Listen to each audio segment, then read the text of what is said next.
साथियों का स्वागत करता हूं। साथियों, लगभग आज से 1 महीना पहले 6 अक्टूबर के दिन आप लोगों को कुछ जानकारियों से मैंने अवगत कराया था, शायद आपको वो याद होगा। 2 अक्टूबर के दिन शाम तक खबर आई थी कि कॉर्डेलिया क्रूज पर रेव पार्टी बस की गई और खबरें तैरने लगी कि एक मेगा स्टार के लड़के को भी डिटेन किया गया है। और उसके बाद सुबह होते होते शाम होते होते 3 तारीख के दिन आर्यन खान समेत 8 लोगों की गिरफ्तारी की खबर आई। और 6 तारीख के प्रेस कॉन्फ्रेंस में हमने कुछ सवाल उठाए थे कि ये जो पूरा मामला है कॉर्डेलिया क्रूज का ड्रग कांड का, ये फर्जी है। और फर्जीवाड़े को एक्सपोज करते हुए 2 व्यक्तियों का वीडियो हमने सार्वजनिक किया था। एक व्यक्ति था केपी गोसावी, जो आर्यन खान को ले जाते हुए एनसीबी के मुख्यालय में नजर आया था। दूसरा, अरबाज मर्चेंट को ले जाते हुए मनीष भानुशाली नाम के व्यक्ति की वीडियो हमने जारी की थी। और उससे पहले भी वो 2 व्यक्ति एनसीबी के मुख्यालय में जा रहे हैं, ये 6 तारीख के दिन हमने ये सारे सवाल खड़े किए थे। हमने सवाल पूछा था, ये कौन 2 व्यक्ति है जो हाई प्रोफाइल अक्यूज को घसीटते हुए एनसीबी के मुख्यालय में ले जा रहे हैं। हमारी प्रेस कॉन्फ्रेंस 3 बजे हुई थी। उसके बाद 5 बजे एनसीबी के एक अधिकारी ज्ञानेश्वर सिंह जी मीडिया के सामने आए थे और उन्होंने कहा था कि they are our independent witness. उन्होंने 9 विटनेसों के नाम जारी किए और 9 विटनेस की एक सूची भी प्रेस रिलीज के जरिए आप सभी साथियों को उन्होंने देने का काम किया था। सवाल पूछे गए थे कि नवाब मलिक इस तरह के सवाल क्यों उठा रहे हैं। ज्ञानेश्वर सिंह जी का बयान था कि ही इज प्रिजुडिस। वो कहीं ना कहीं कुछ उनके घर में जो दामाद का मामला था उसको लेके उन्होंने बयान दिया था। आप सभी लोगों को याद है कि ये प्रेस कॉन्फ्रेंस में आप सभी लोगों ने दामाद वाला सवाल भी मुझसे पूछा था। और उस समय मैंने कहा था कि जमानत हो गई है, लेकिन उसका आदेश हमें प्राप्त नहीं हुआ है।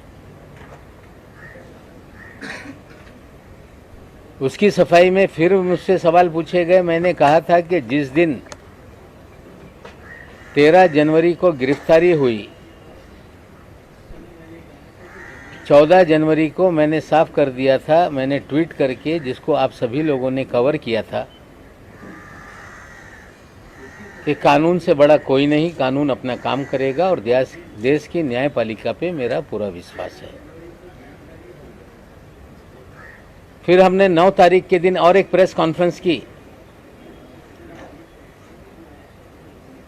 एक वीडियो आपके सामने हमने रखा जिसमें zonal director Shri Wankhede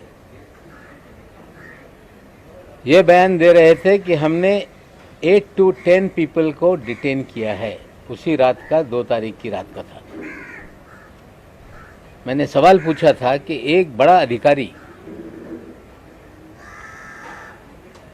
confirm क्यों नहीं बता पा रहा था कि 8 लोग थे कि 10 लोग, और 8 लोगों के ऊपर एफआईआर करके गिरफ्तारी की बात तब तक हो चुकी थी।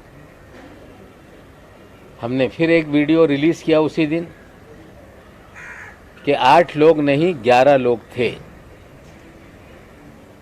उन 11 लोगों में एक ऋषभ सचदेवा नाम का लड़के का हमने वीडियो दिखाया, हमने प्रतीक गाभा का वीडियो दिखाया, हमने आमिर फर्नीचर वाले का वीडियो दिखाया, जिन लोगों को अंदर ले जाते हुए वीडियो हमने दिखाया था। और फिर एक वीडियो हमने फिर दिखाया जिसमें ऋषभ सचदेवा के पिताजी, उनके चाचा जी, इन 3 लोगों को लेकर निकलते हुए नजर आए।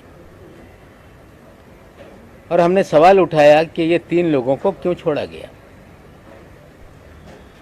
और हमने सीधे कहा कि ये भारतीय जनता पार्टी के पूर्व जो युवा मोर्चा के अध्यक्ष थे मोहित कंबोज जी, जिन्होंने नाम बदल के मोहित भारती कर लिया है, ये उनके साले हैं और इनके बोलने पे ही उनको छोड़ा गया।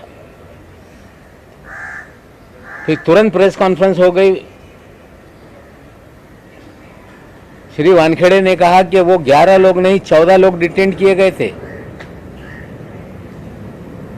फिर लोगों को गुमराह करने का खेल वानखेड़े ने शुरू किया। हमने पूछा कि वो और कौन 3 लोग थे, नाम बताओ, लेकिन नाम नहीं बताया गया। फिर कह रहा हूं कि वो 3 लोगों के छोड़ने में ही सबसे बड़ा खेल है।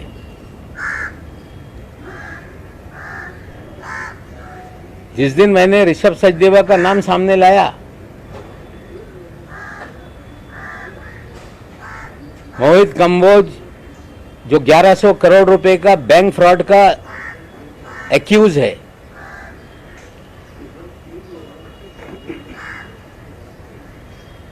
जो देश में भारतीय जनता पार्टी की सरकार बनने से पहले कांग्रेस के नेताओं के पीछे दुम की तरह घूमता रहता था,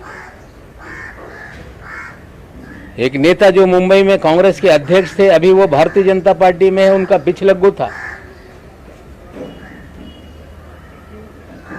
दिल्ली से लोग आते थे, जो नेतागण उनके पीछे पीछे घूमने का काम करता था। 1100 करोड़ रुपए का बैंक घोटाला करने वाला ये व्यक्ति जैसे ही देश में सरकार बदली, ये भारतीय जनता पार्टी में शामिल हो गया।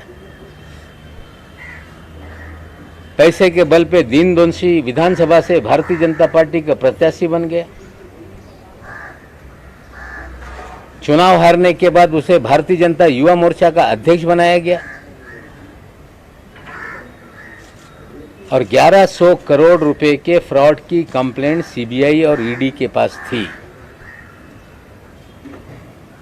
1.5 साल पहले एक छापेमारी सीबीआई की इनके घर पे हुई। 60 करोड़ के मामले में छापेमारी हुई। उसके बाद छापेमारी के बाद मामला फिर दब गया। मैं एक फाइल है आप सभी लोगों को दे रहा हूं, उसकी जांच आप करिएगा।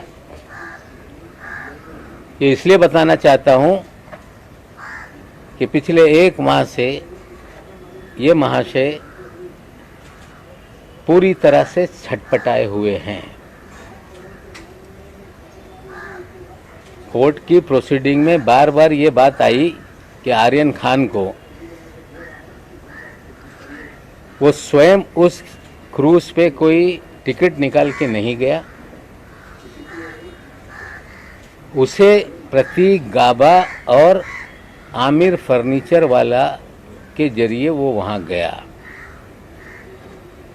मैं सीधे बताना चाहता हूँ कि ये पूरा मामला किडनैपिंग का और रैंसम का है।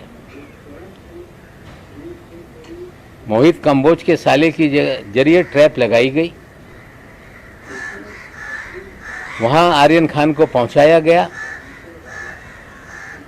और किडनैप करके 25 करोड़ की फिरौती मांगने का खेल शुरू हुआ।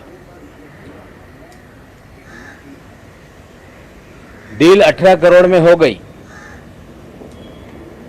50 लाख रुपए उठाए गए लेकिन एक सेल्फी ने पूरा खेल बिगाड़ दिया, ये सच्चाई है। जो किडनैपिंग का मास्टरमाइंड है वो मोहित कंबोज है। उगाई के खेल में मोहित कंबोज ये वानखेड़े का साथी है।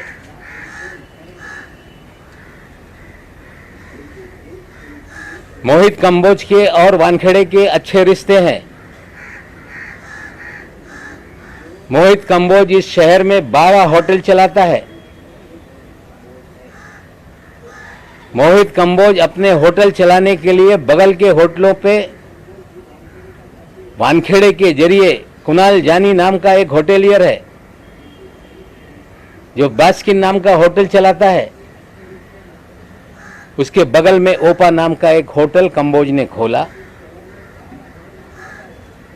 और बास्किन जो पूरे शहर के क्रीम लोगों के लिए एक इटरी है, उसके मालिक के ऊपर फर्जी मामला बना दिया ताकि बास्किन बंद हो जाए। हमने कहा था कि कंबोज के और वानखेड़े के रिश्ते हैं। जल्दी इनकी मीटिंग की वीडियो रिलीज करेंगे। नसीब इनका अच्छा है कि एक कब्रिस्तान को लेके वानखेड़े साहब बोल रहे थे कि कोई पीछा कर रहा है।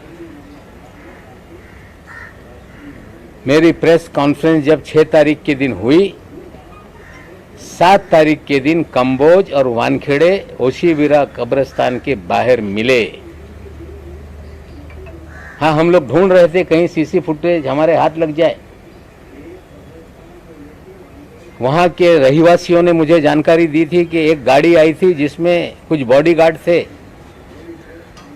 एक गाड़ी वाला व्यक्ति था, उनसे मिला था। इनका नसीब अच्छा है कि वो पुलिस का सीसीटीवी बंद था, हमें वो मीटिंग का सीसीटीवी नहीं मिल पाया। और वानखेड़े साहब घबराहट में ये कंप्लेंट दर्ज कराने चले गए कि कोई मुझे पीछा कर रहा है। जो प्राइवेट आर्मी है उसका कंपोज भी एक प्लेयर है। श्री वानखेड़े इस शहर के अंदर उनका एक ही खेल है कि ड्रग का धंधा धड़ल्ले से चलता रहे। ड्रग माफियाओं को संरक्षण दिया जाए, उनसे उगाही की जाए। और कौन लोग कंज्यूम करने वाले लोग हैं, जो नशे के लत के आदी हैं, बड़े घर के लोग, फिल्म जगत के लोग, उनकी जानकारी हासिल की जाए, उन्हें डराया जाए और हजारों करोड़ की उगाही की जाए। ये खेल वानखेड़े इस शहर में खेल रहे हैं। 18 करोड़ का मामला इस्टेब्लिश हो गया है। प्रभाकर साइल जिसने आकर पुलिस के सामने एफिडेविट देकर अपना बयान दर्ज कराया, आप साथियों ने दिखाया। और मुझ पे आरोप बार बार 2 प्लेयर को वानखेड़े आगे कर रहा है। एक का नाम है सैम डिसोजा, सैनियल डिसोजा, जिसके बारे में कुछ चीजें बाद में मैं दिखाऊंगा। कवरअप करने के लिए सैम डिसोजा आगे आ रहा है। और कंबोज जी ने कल प्रेस कॉन्फ्रेंस करके हमने कहा था दिल्लीला में छुपे हैं कुछ राज। उन्होंने लगा के एक दिन बाद ये सारी चीजें नवाब मलिक बोलने वाला है तो कल हम ही बता देते। हाँ, अच्छा किया आपने बता दिया। प्राइवेट आर्मी की प्रेस कॉन्फ्रेंस कल हो गई। सैम डिसोजा का वीडियो चलाया गया। सैम डिसोजा का एक इंटरव्यू एक टेलीविजन पे चला जिसमें वो एनसीबी को और वानखेड़े को क्लीन चिट दे रहा था। और कल श्री कंबोज ने कहा कि जो प्रभाकर साइल है ये नवाब मलिक के जरिए ये झूठे एविडेंस तैयार कराया जा रहा है। साथियों, प्रभाकर साइल ने जो बयान दिए आप लोगों ने देखे, वो गवाहों के लिस्ट का एक गवाह है, उसने अपनी कहानी सब चीज़ें आपको बताई है। मुझ पे आरोप लगाया जा रहा है कि मैंने उसे पढ़ाकर ये सारे बयान दिलवाए।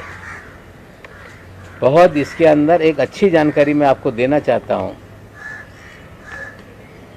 शायद 24 तारीख के दिन साहिल का वीडियो और कुछ इंटरव्यू मीडिया के सामने आया, जिसमें 25 करोड़ मांगे जाएं, 18 करोड़ की डील हुई, 50 लाख कैसे उठा, किस गाड़ी में, सारी जानकारी उसी ने दी है।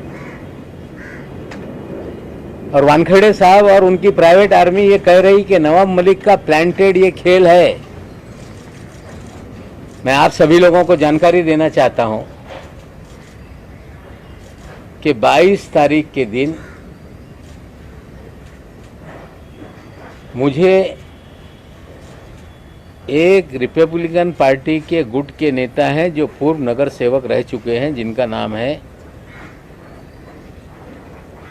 मनोज संसारे। उनका हमारे पीए के टेलीफोन पे फ़ोन आया कि संसारे साहब आपसे बात करना चाहते हैं। मैंने उनसे बात की। उन्होंने कहा कि केपी गोसावी और उनका साथी सरेंडर होना चाहता है। मैंने कहा कि कब होंगे सरेंडर? उन्होंने कहा कि आज शाम तक, रात तक वो आएंगे और मैं आपके पास लेके आता हूं। ये जानकारी मिलने के बाद मैं माननीय मुख्यमंत्री के पास उसी दिन जाने वाला था। मुख्यमंत्री जी को ये जानकारी मैंने दी कि मुझे फ़ोन आया था मनोज संसारे जी का, और संसारे साहब ने कहा कि केपी गोसावी और उनका साथी सरेंडर होना चाहता है। हमें लग रहा था कि केपी गोसावी और मनीष भानुशाली ये सरेंडर होना चाहते हैं, क्योंकि ये दो चेहरे हमने एक्सपोज किए थे। मुख्यमंत्री जी ने कहा कि मैं जा रहा हूं मीटिंग में, मैं डीजीपी पांडे साहब को बोलता हूं कि आपसे बात कर लें। मुख्यमंत्री निवास पे पांडे साहब आए, मैंने उन्हें ये सारी जानकारी दी और पांडे साहब ने कहा कि पूना में वो फरार है, पालघर में वो फरार है, तो पालघर की टीम बुला देते हैं और रात में आएगा तो उनको हम अरेस्ट कर लेंगे। पालघर के एसपी साहब मुंबई में बीकेसी के जो साइबर सेल है वहाँ पे टीम लेकर आ गए थे। रात में मुझे फ़ोन आया कि आपने कहा था कि केपी गोसावी और उनका साथी सरेंडर होना चाहता है, टीम है, कहाँ है आप बताइए। मैंने कहा कि मैं 5 मिनट बाद आपको जानकारी देता हूँ। मैंने मनोज संसारे जी को फ़ोन लगाया। संसारे जी ने कहा कि उनका फ़ोन बंद आ रहा है, वो नहीं कहाँ है पता नहीं चल रहा है। अब सुबह देखते हैं वो लोग आते हैं कि नहीं। मैंने पांडे जी को कह दिया कि शायद रात में वो लोग नहीं आएंगे, कल सुबह तक इंतज़ार कर लीजिए, अगर आ गए तो मैं उनको आपके सामने हाजिर करा दूँगा। सुबह मैं संसारे साहब को फ़ोन लगाया, कोई मुझसे संपर्क नहीं हो पाया और मैंने कोई डीजीपी साहब से बात नहीं की।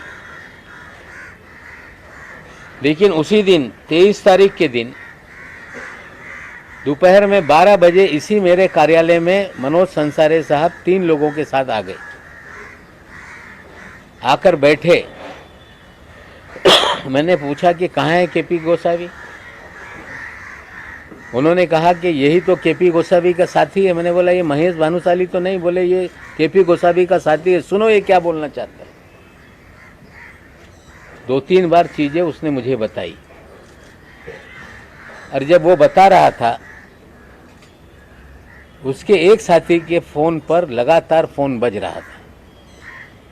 मैंने कहा उठा लो। बोले ये पूना पुलिस के क्राइम ब्रांच से हमें फ़ोन आ रहा है, लगातार हमें ये चेस कर रहे हैं।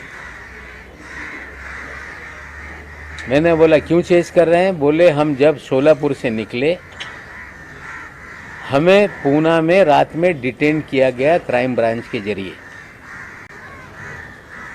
और हमें सारी स्टेटमेंट हमारी रिकॉर्ड की गई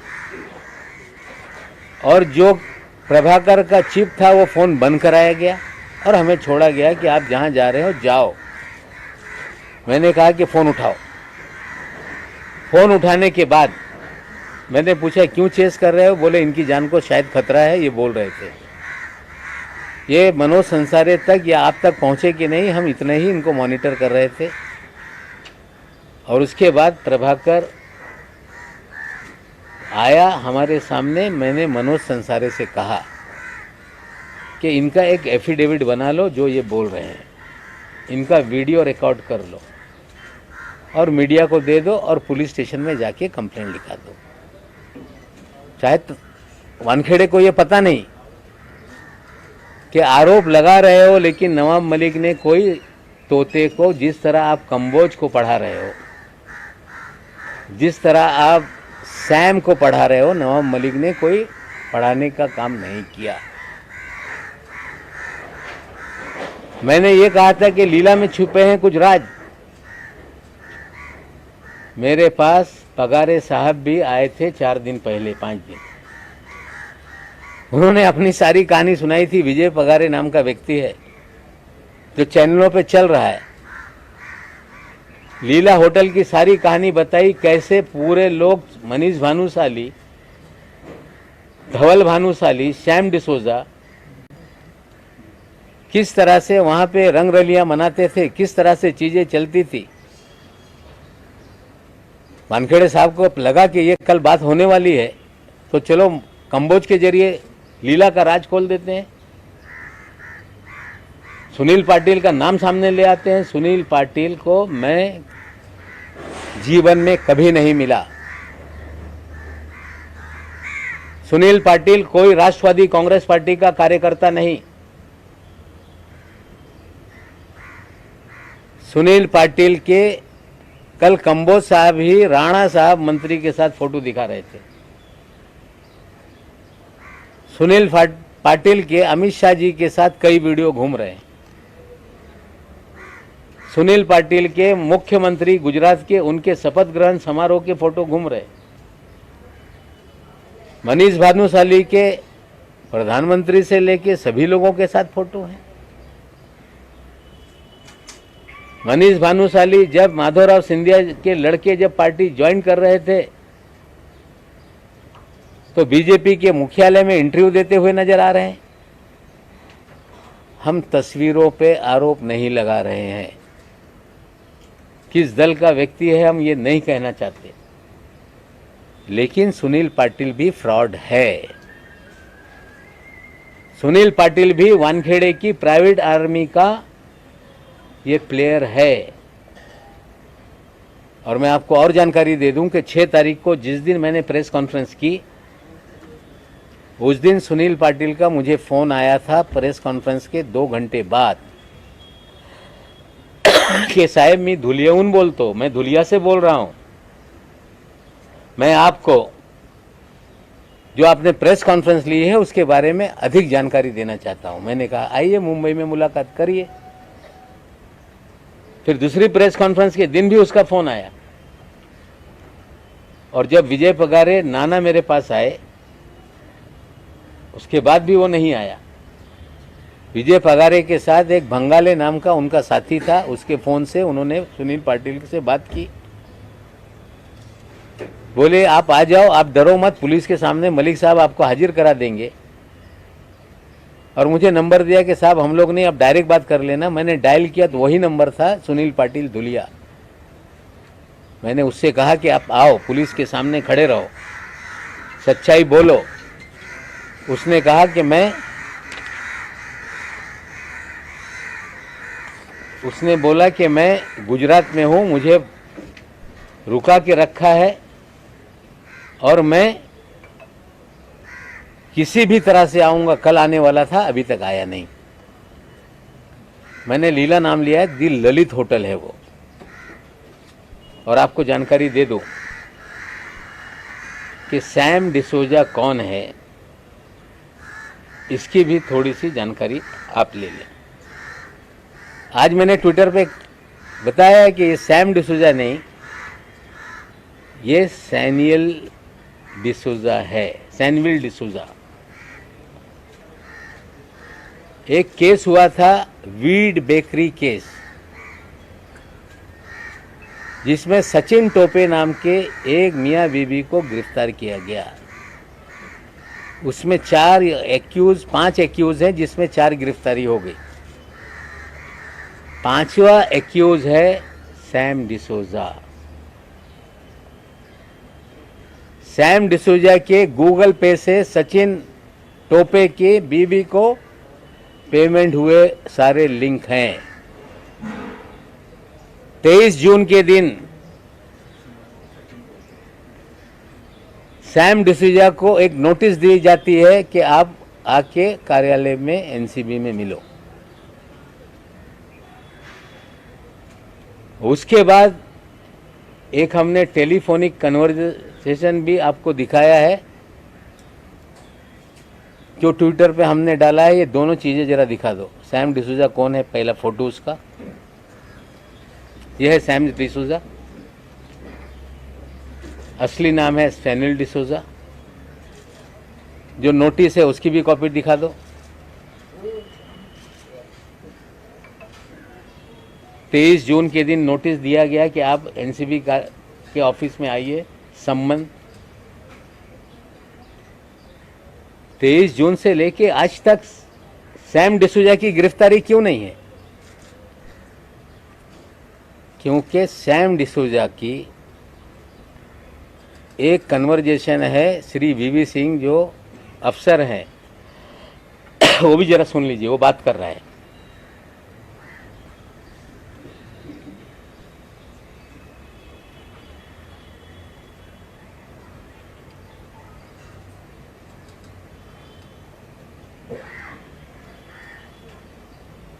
वीडियो ऑडियो है ना?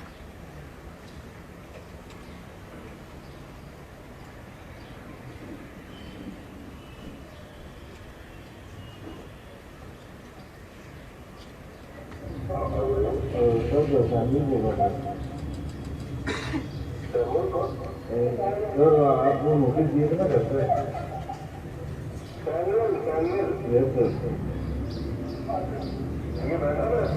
हाँ आपने नोटिस दिया था ना, मैं था नहीं घर पे, मुझे मालूम पड़ा। तो मुझे एक दिन और क्या, पर अभी मैं पहुँचा नहीं, घर में पहुँचूंगा सर।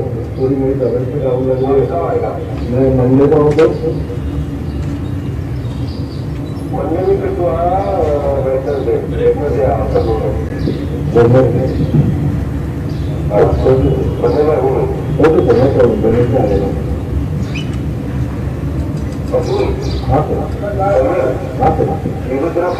फोन लेके आना मेरे को मेरे पास एम आई नंबर है तेरा,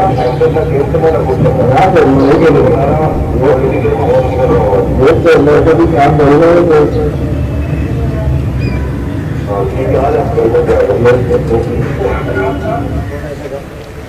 5 महीने इसकी गिरफ्तारी नहीं हुई है, लेकिन ये क्लीन चिट एनसीबी को दे रहा है अपने वीडियो में। ये 2 मीडिया पर्सन की बात कर रहा है, ये हवाला की बात कर रहा है, ये भी सुन लो। आपने एनसीबी के साथ उससे पहले काम किया, पर काम मैंने एनसीबी का डायरेक्ट काम नहीं किया, बट मैंने एक मीडिया चैनल है उनके थ्रू काम किया, उनके थ्रू ये सारा काम, मतलब मेरे को कोई हवाला वाला सुना दो। 38 लाख मेरे को पूरी पार्टी का फोन आया, बोले कि वो पैसा जाके ले लो आर क्रांति, हाँ आर क्रांति से ले लो, because I don't know R Kranti हवाला, आर क्रांति हवाला। ये जो 2 मीडिया के लोगों के साथ ये काम करता है, एक है आरकेबी राजीव बजाज और दूसरा उनका साथी है जिसका नाम है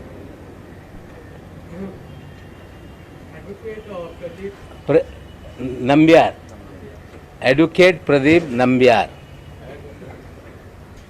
ये फ्रॉड पत्रकार इस शहर में हैं और ये भी वानखेड़े की प्राइवेट आर्मी के प्लेयर हैं। एक नंबियार साहब का जो सैम के साथ चैट है दिखाइए, जिसमें वो हाथ जोड़ रहा है।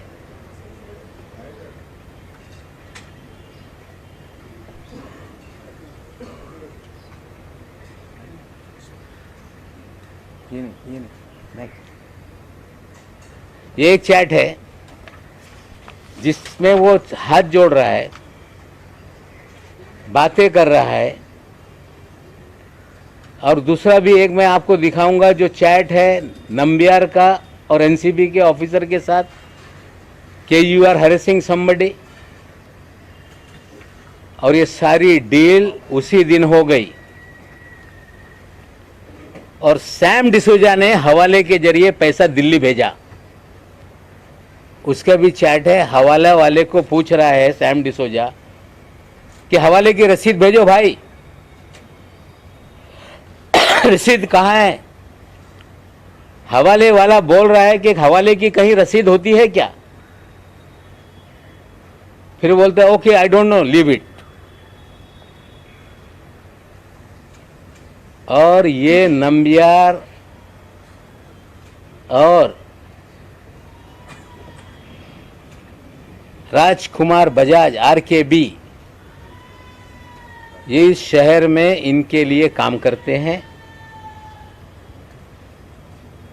एक छोटा सा यूट्यूब चैनल चला के लोगों को डराते हैं,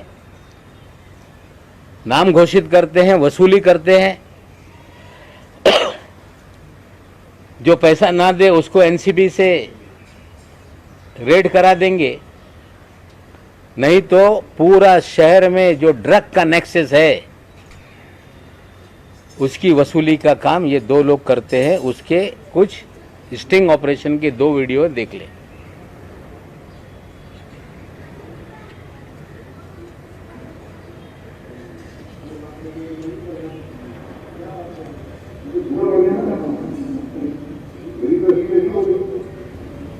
बजाज साहब हैं नंबियार के ऑफिस में।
दोनों हो गया। ये एक लेटर मुझे आया है, वो भी मैं आप लोगों को दे दूंगा, किसी ने मुझे भेजा है इसी केस को लेके, जिसमें रुबीना नाम की कोई ड्रग पेडलर है, उसके अगर पैसे नहीं मिले उसके बाद ये केस हुआ, और उसी केस में एक्यूज है एक, उसका नाम है अजमल कासम शेख अजमल तोतला, जिसके लिए पैसे लेते हुए नजर आए एडवांस। बोलने का मतलब ये है कि ये वानखेड़े की आर्मी जितने भी ड्रग पेडलर है, इस तरह के उगाही करने वालों से भी पैसा वसूलती है। ये सारे वीडियो आपके पास मैं दूंगा। आज किसी पत्रकार को बदनाम करने के लिए मैंने ये चीजें नहीं दिखाई, लेकिन वानखेड़े का खेल इस शहर में जो चल रहा है, ये पाताल लोक बना दिया इस शहर को वानखेड़े में। कोई कह रहा है कि नवाब मलिक एनसीबी से लड़ रहा है, मैं एनसीबी से नहीं लड़ रहा। कोई कह रहा है कि नवाब मलिक भारतीय जनता पार्टी से लड़ रहा है, मैं भारतीय जनता पार्टी से नहीं लड़ रहा। मैं लड़ रहा हूं गलत लोगों के खिलाफ। मैं लड़ रहा हूं कि जो इस शहर में ड्रग के नाम पर हजारों करोड़ की वसूली हो रही है, बेगुनाह लोगों को फंसाया जा रहा है, ड्रग पेडलर धड़ल्ले से धंधा कर रहे हैं, नशे का कारोबार चल रहा है। जो नशा करने वाले हैं उन्हें बड़े लोगों को टारगेट करके डरा के वसूली की जा रही है। पिछले 1 महीने से 2 दिन ज्यादा हो गए, अभी तक पूरे देश में ये खबर नीचे नहीं आ रही है। मैं एनसीबी के भी डीजी साहब से बोलना चाहता हूं कि आपने 2 तारीख के दिन, 3 तारीख के दिन एक बयान दिया था कि भारत के इतिहास में पहली बार मिड सी में ऑपरेशन हुआ। आपको भी गुमराह किया गया, कोई मिड सी में ऑपरेशन नहीं हुआ। 13 लोगों को चिन्हित करके पकड़ा गया, फर्जीवाड़ा किया गया, पब्लिसिटी करके लोगों को डराने का खेल किया गया। आर्यन खान की किडनैपिंग हुई, रैंसम मांगी गई, और एक सेल्फी वायरल होने से पूरा खेल बिगड़ गया।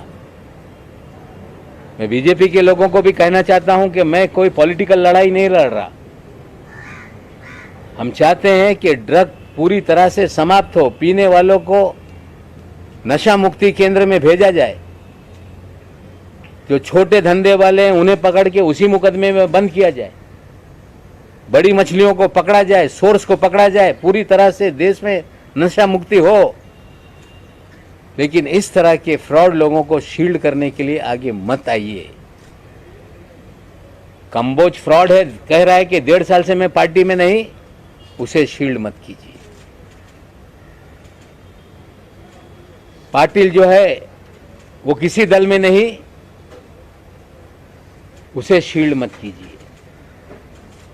मनीष भानुशाली आपके नेताओं के साथ घूमता है, उसे भगाइए, उसे शील्ड मत कीजिए। धवल भानुशाली घूम रहा है, उसे शील्ड मत कीजिए। ऐसे फ्रॉड लोग राजनीतिक दलों की आड़ में छुप के अपना मकसद साधने का काम करते हैं। हम राजनीतिक दल से नहीं लड़ रहे, और ऐसे अधिकारियों को शील्ड मत कीजिए जिसका पूरा इतिहास दागी है, जो हजारों करोड़ की उगाही कर रहा है। खबर आई है कि 6 मामले से वानखेड़े को अलग किया गया, और उसमें यह खबर आई कि उसमें आर्यन खान और समीर खान का भी केस है। मैं अधिकारियों से पूछना चाहता हूं कि जिस केस में चार्जशीट फाइल हो गई, वो केस की जांच संजय सिंह क्या करने वाले हैं? या तो 2 चीज है, मैं उनकी मंशा पे सवाल नहीं उठाता।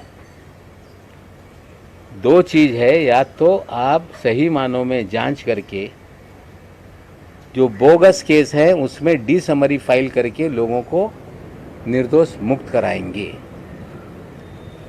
अगर ऐसा है तो जो 26 केस की मैं बात कर रहा हूं, वो सारी चीजों की जांच करें। और कहीं ये समझ में आ रहा होगा कि नवाब मलिक को डराने के लिए कि फिर ये जांच शुरू हो गई, तो हम डरने वाले में से नहीं हैं। जान हथेली पे लेकर जान माल परिवार सबको जोखिम में डालकर ये लड़ाई मैंने छेड़ी है। अगर कोई समझ रहा होगा कि डर के ये सिलसिला बंद हो जाएगा, ये बंद नहीं होगा। लॉजिकल एंड तक ये मामला जाएगा। साथियों, आपको बताना चाहता हूं, इतिहास में पहली बार वानखेड़े तो यही कहता है कि नवाब मलिक के दामाद की जमानत रद्द करेंगे, हाईकोर्ट में जा रहे हैं। और पहली बार हमने देखा है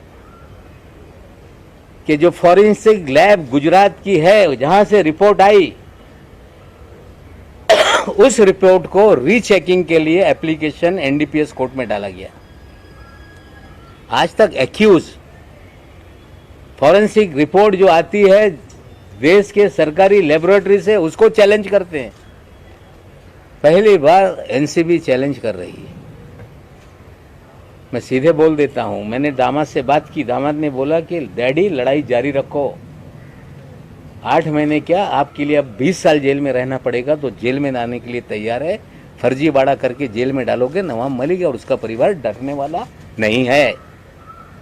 लड़ाई नाइंसाफी के खिलाफ है। लड़ाई बेगुनाहों को जो जेल में डाल रखा है उनको छुड़ाने के खिलाफ है।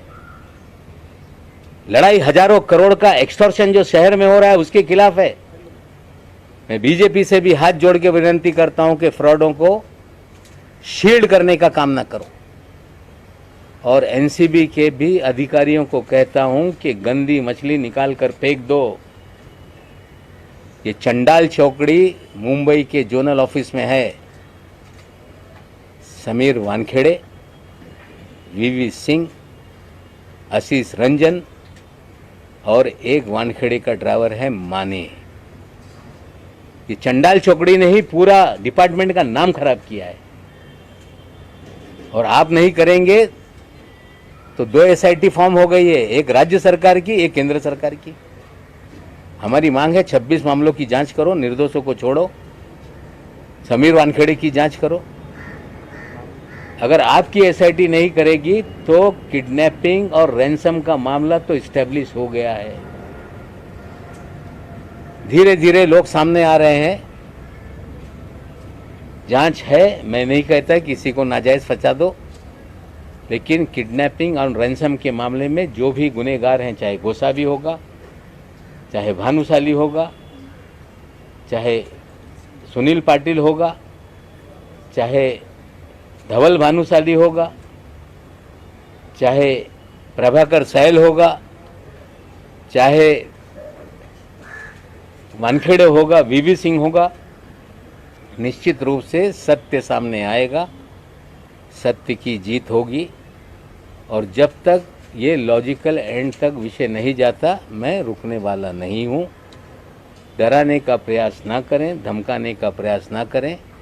सच्चाई की लड़ाई है, सच्चाई की लड़ाई को हम आगे बढ़ा रहे हैं।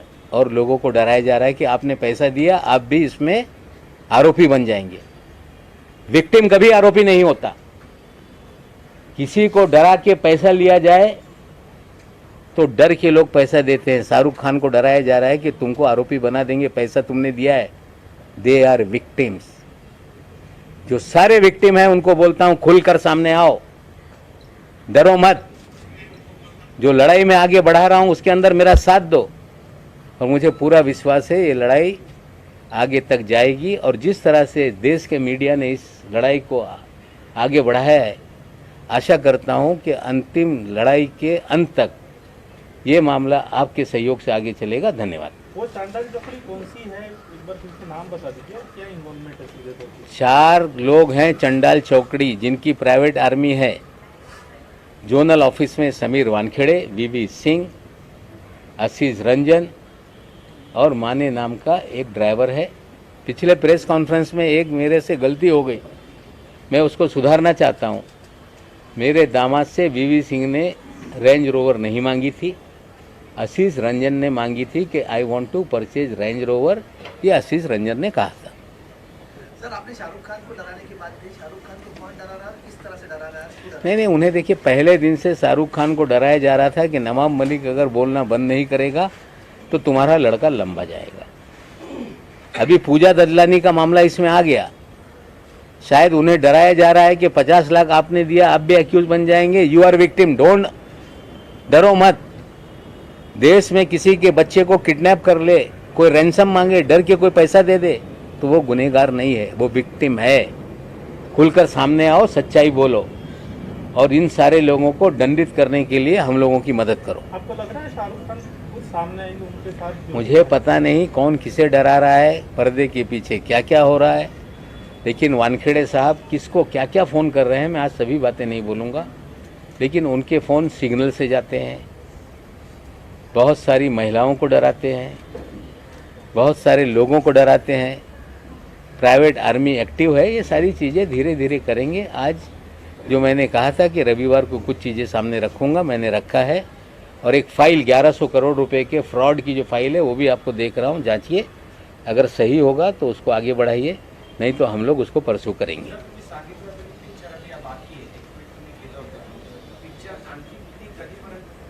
हे बघा, हे मेरा नाम जोकर 2 इंटरवलची पिक्चर नाही आहे,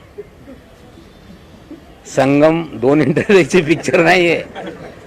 पिक्चर जोपर्यंत याच्यातला विलन तुरुंगात जात नाही तोपर्यंत हे पिक्चर संपणार नाही। ललितचा उल्लेख केला होता की ललितमध्ये खूप काही राज लपलेले आहेत म्हणून तुम्ही सांगताना अगदी शॉर्टकट सांगितलं, ललितमध्ये काय राज आहे? ललितमध्ये 7 महिने रूम बुक होते सुनील पाटील यांच्या नावाने। तिकडे हे सगळी प्रायव्हेट आर्मी जात होती, तिकडे बरेचसे काही घाणेरडा हा विषय आहे, ते मी त्याच्यात पडत नाही। म्हणजे त्या प्रायव्हेट आर्मी तिथून ऑपरेट करत होती, हे मी आज बोलणार आहे। त्यासाठी वानखेडे साहेबांचे प्रवक्त्यांनी कालच तो सांगितलेला आहे की तिथे शबाब होता, कबाब होता आणि तिथे नवाब न होता, तुमचीच लोकं होती, माझा कधी त्यांच्याशी घेणं देणं नाही।